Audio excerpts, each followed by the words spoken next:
আসসালামু আলাইকুম, আশা করি সবাই ভালো আছেন। আজ ১৪ ফেব্রুয়ারি ২০২৬, বাংলাদেশের গুরুত্বপূর্ণ সংবাদ আপডেট। ১. জাতীয় রাজনীতি ও সরকার। দেশজুড়ে সাম্প্রতিক নির্বাচনের পর সরকার গঠন প্রক্রিয়া চূড়ান্ত পর্যায়ে রয়েছে।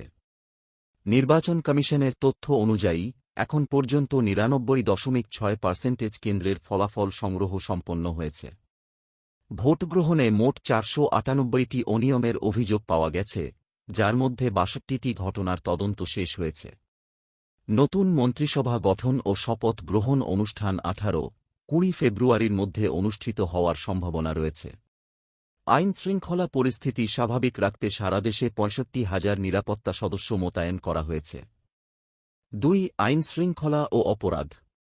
গত ২৪ ঘণ্টায় র্যাব ও পুলিশের যৌথ অভিযানে ১২ জেলায় ৮৭ জন গ্রেপ্তার হয়েছে। উদ্ধার করা হয়েছে ৭টি আগ্নেয়াস্ত্র, ১৬০ রাউন্ড গুলি ও ২১টি ককটেল।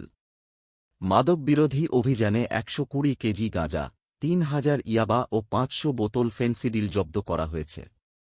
সড়ক দুর্ঘটনায় ১২ জন নিহত এবং ৩৯ জন আহত হয়েছে।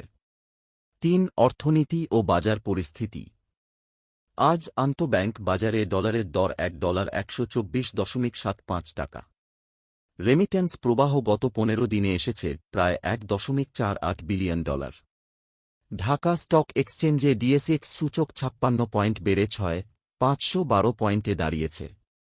আজ মোট লেনদেন হয়েছে প্রায় ১২৫ কোটি টাকা।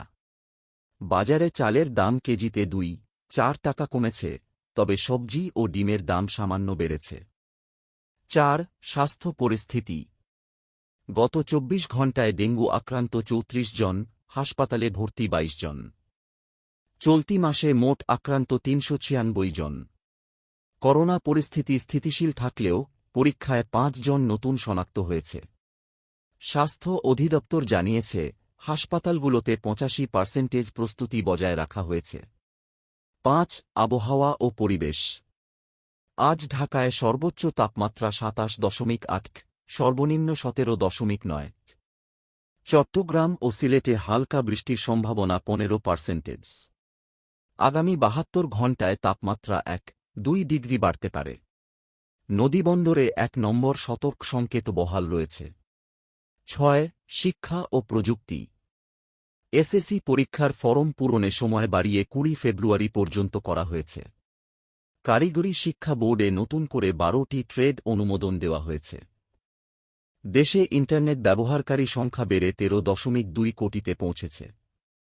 ৭. খেলাধুলা। বাংলাদেশ বনাম শ্রীলঙ্কা সিরিজের প্রথম ওয়ানডেতে বাংলাদেশ ৬ উইকেটে জয় পেয়েছে। দলের ওপেনার করেছেন